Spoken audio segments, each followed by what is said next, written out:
Kadang menjalankan proyek sebuah acara televisi tidak semudah dan semulus yang kita harapkan, sebab ada saja kendala di belakang layar yang tidak diketahui oleh para penonton yang berdampak pada jalannya acara tersebut, termasuk di tokusatsu yang juga pernah atau cukup sering mengalami hal serupa, bahkan sampai membuat acaranya dihentikan bahkan di tengah-tengah masa tayangnya. Kita sudah pernah mengulas sedikit soal tema ini beberapa tahun yang kemarin. Hanya saja kita akan memperluas ulasannya pada list top 10 kali ini, di mana akan mengurutkan beberapa series tokusatsu yang terpaksa harus dihentikan penayangannya karena berbagai hal, baik karena ratingnya yang kurang mendukung atau alasan lain di luar itu semua. Bagaimana ceritanya? Mari langsung saja kita simak top 10 tokusatsu yang dihentikan penayangannya versi Tokufex Indonesia.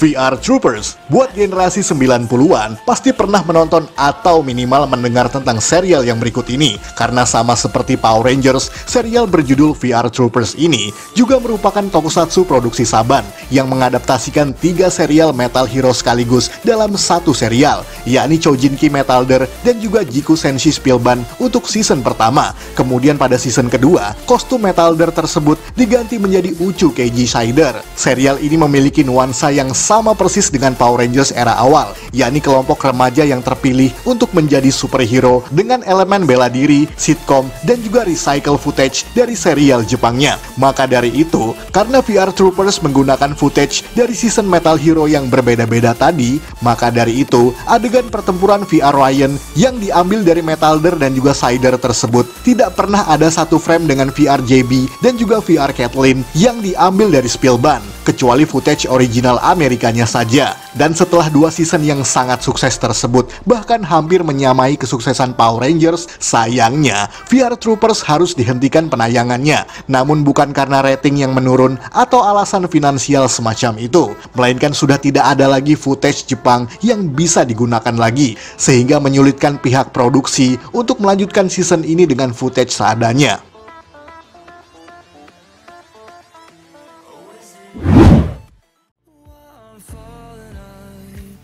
Choko Senshi Changerion. Sebelum Takashi Hagino mulai terkenal sebagai Takeshi Asakura di serial Kamen Rider Yuki, ternyata sang aktor pernah bermain di sebuah tokusatsu klasik era 90-an yang merupakan produksi Toei yang berjudul Changerion, sebuah tokusatsu bernuansa cyberpunk dengan suguhan konsep pahlawan berteknologi canggih dengan berbagai kendaraan yang dapat bertransformasi menjadi rekan bertarung bagi Changerion sendiri. Terdengar sangat seksi untuk sebuah konsep tokusatsu yang ada di era 90-an. Serial ini tayang pada tahun 1996 di TV Tokyo yang direncanakan memiliki 52 episode selama 1 season penuh.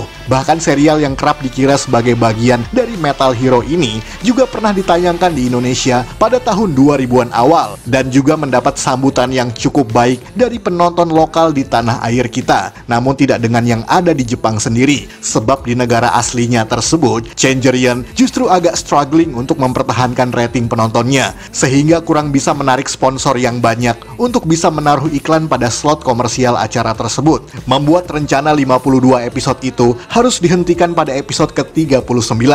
Maka dari itu, banyak sekali plot hole dan cerita yang sangat menggantung dari serial Changerion ini.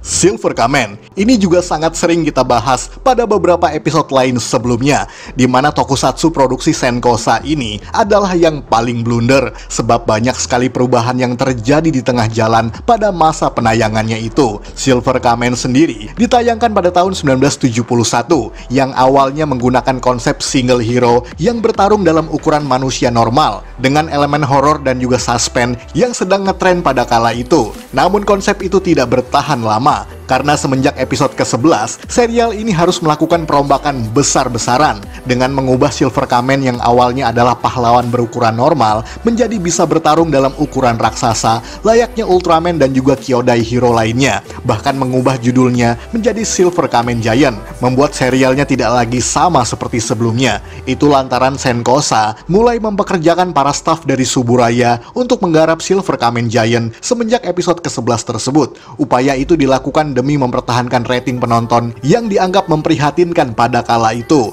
Walaupun harus menelan kenyataan pahit bahwa segala usaha yang dilakukan untuk mempertahankan serial ini tetap ada, nyatanya memang harus berakhir dengan penghentian penayangan pada episode ke-26 lantaran ratingnya yang sangat rendah tersebut.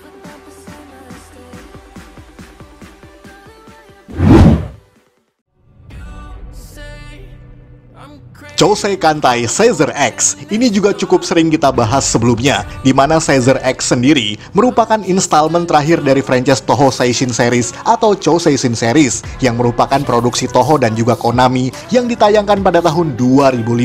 Berbeda dengan dua predecessornya, yakni Choseishin Grand Caesar dan juga Genseishin Justirisers yang lebih mengarah pada fantasi dan juga drama, di mana Caesar X justru lebih fokus pada konsep science fiction dan juga komedi yang lebih kental. Bahkan dalam tim Caesar X ini, semuanya adalah pahlawan pria, sehingga tidak ada pahlawan Caesar wanita yang ada dalam serial ini. Dan mungkin itulah yang membedakannya lagi dengan dua pendahulunya tadi. Jadi kalau kamu cuma nyari tokusatsu yang bergelimang wanita-wanita cantik, Caesar X mungkin bukan pilihan yang tepat untuk kamu, kecuali kamu mencari komedi-komedi ringan untuk hiburan semata. Perubahan besar yang kontras berbeda dengan apa yang telah mereka buat sebelumnya tersebut membuat rating Caesar X juga terkena dampaknya. Karena meskipun merupakan tayangan yang ringan dan juga entertaining, Caesar X tidak mampu bertahan di kancah pertelevisian pada kala itu, sehingga terpaksa harus dihentikan penayangannya pada episode ke-38 karena rating penonton yang terus menurun, sekaligus mengakhiri franchise ini untuk selama-lamanya.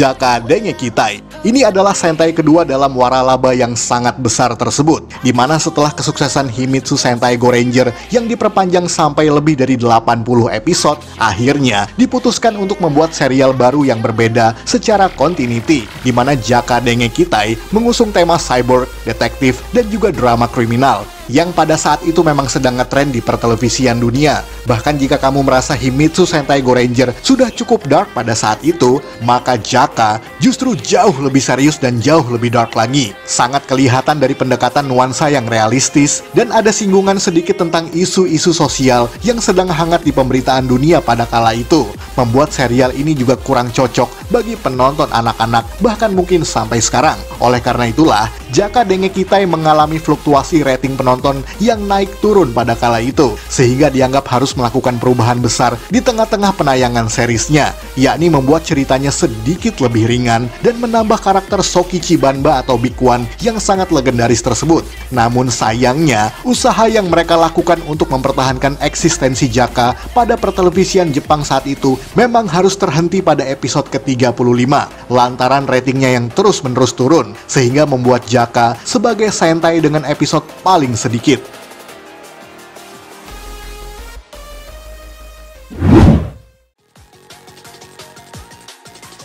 Chojinki Metalder. Ini juga salah satu yang sering sekali kita bahas. Bahkan pada segmen urutan ke-10 yang kita sebutkan tadi, ada selentingan sedikit soal serial yang satu ini, di mana Chojinki Metalder merupakan installment ke-6 dari franchise Metal Hero, yang kemudian diadaptasi menjadi VR Troopers oleh Saban Entertainment. Uniknya, baik versi Amerika dan original Jepangnya ini juga mengalami nasib yang serupa, yakni penghentian penayangan di tengah jalan, hanya saja berbeda kasus penyebabnya, di mana Metalder merupakan serial yang sangat dark dan juga serius, sehingga lebih condong pada penonton atau demografi yang lebih dewasa. Bisa kita lihat dari nuansa ceritanya yang mengkaitkan tragedi Perang Dunia Kedua, di mana Metalder sendiri merupakan cyborg yang diciptakan sebagai proyek rahasia oleh seorang profesor veteran Perang Dunia Kedua, sebagai senjata tempur yang tidak ingin disalahgunakan oleh pihak yang jahat. Bahkan untuk sekelas tokusatsu, Metalder hampir tidak memiliki senjata apapun, kecuali kendaraan-kendaraan tertentu, membuatnya bertempur nyaris 100% dengan tangan kosong,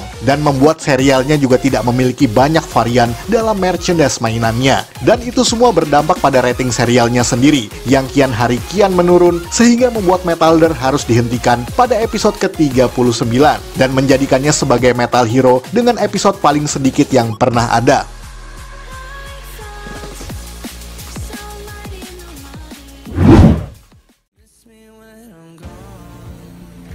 Kamen Rider Amazon. Bicara soal dark, mungkin serial Kamen Rider ini juga tidak kalah reputasinya, sebab banyak sekali perubahan yang besar yang tidak pernah ada pada serial Kamen Rider sebelum dirinya, di mana pada Kamen Rider Amazon tidak mengusung konsep cyborg serangga yang diciptakan oleh organisasi rahasia, melainkan adalah manusia suku pedalaman hutan Amazon yang diubah menjadi makhluk setengah monster, menggunakan sebuah ramuan atau serum misterius oleh dukun yang ada pada suku tersebut, menjadikannya sebagai rider berkonsep cyborg biologis pertama di franchise ini. Bedanya lagi, bahwa Amazon Rider tidak menggunakan motif serangga seperti pada senior-seniornya, melainkan gabungan dari ikan piranha, kera, jaguar, dan juga hewan-hewan lainnya. Bahkan juga tidak ada Rider Kick sebagai jurus pamungkasnya, melainkan Amazon akan merobek atau menggigit musuh-musuhnya dengan cara yang sangat sadis, membuat Kamen Rider Amazon sama sekali tidak family friendly secara tayangan. Dan oleh sebab itulah, season eksperimental yang satu ini memang kurang diminati oleh penonton anak-anak pada kala itu, yang berdampak pada penurunan rating penontonnya, sehingga membuat Kamen Rider Amazon harus dihentikan pada episode ke-24. Namun justru pada era modern saat ini, Kamen Rider Amazon menjadi sebuah cult classic bagi para fans yang menganggap bahwa serial tersebut sangat bagus dan juga unik. Sehingga kesimpulannya, Kamen Rider Amazon memang ditayangkan pada waktu yang kurang tepat.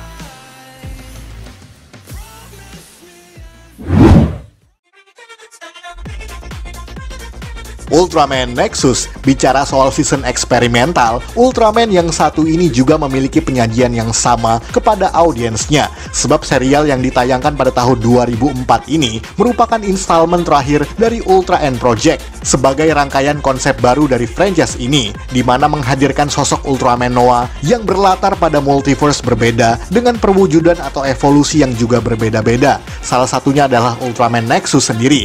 Bahkan tidak hanya itu, serial ini menghadirkan lebih dari satu human host yang disebut sebagai Dynamis, menjadikannya memiliki banyak sekali tokoh human host dalam satu season ini, sebab idenya bahwa siapapun bisa menjadi Ultraman, dan itulah hal baru yang tidak pernah ada pada serial-serial sebelumnya. Belum lagi nuansa ceritanya juga lebih dark, dramatis, dan juga serius, sehingga barangkali kurang cocok bagi penonton anak-anak yang memang sudah terbiasa dengan konsep lama Ultraman. Dan itu jadi bumerang buat serial Nexus sendiri, sebab meskipun sangat unik dan fresh secara konsep, serial ini nyatanya tidak mampu menarik perhatian penonton pada kala itu, sehingga rating penontonnya tidak begitu stabil, bahkan terus-terusan menurun, dan mengharuskan Ultraman Nexus dihentikan penayangannya pada episode ke-37.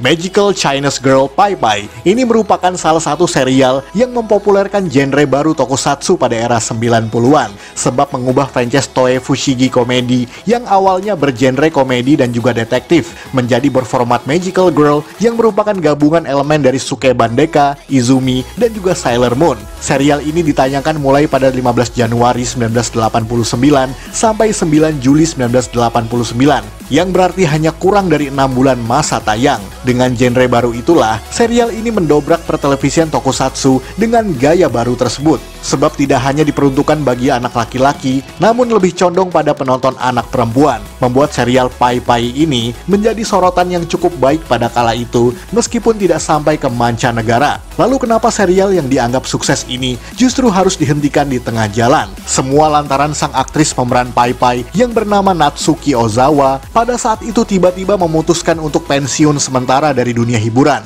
bahkan di tengah-tengah jadwal syuting acara tersebut, membuat Toei Company kemudian memboikot sang aktris karena dianggap tidak profesional, dan harus menghentikan serial yang baru berjalan 26 episode tersebut. Muncul rumor yang mengatakan bahwa Natsuki Ozawa pada kala itu berhenti karena tengah hamil di luar nikah dan harus kawin lari dengan manajernya sendiri. Namun rumor itu dibantah sendiri oleh dirinya, yang mengatakan bahwa pada kala itu ia memang sedang overschedule dan tidak begitu nyaman dengan kesibukan di dunia entertainment, bahkan di usia yang terlalu muda.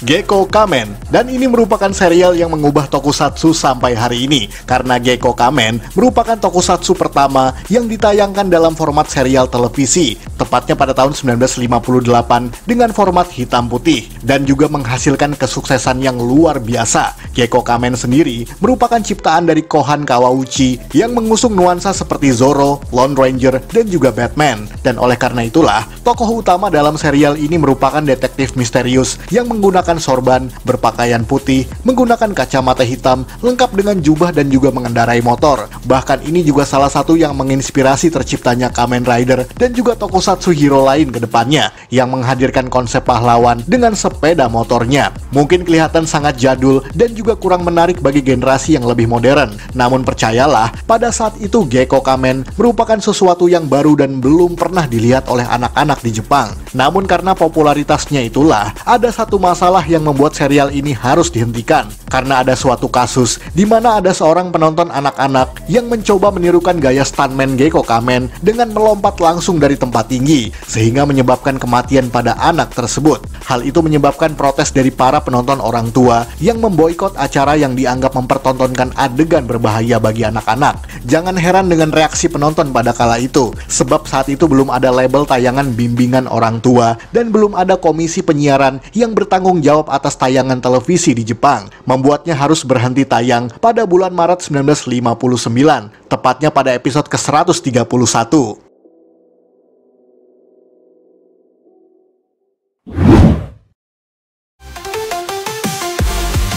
Sekian dari Tokufex Indonesia.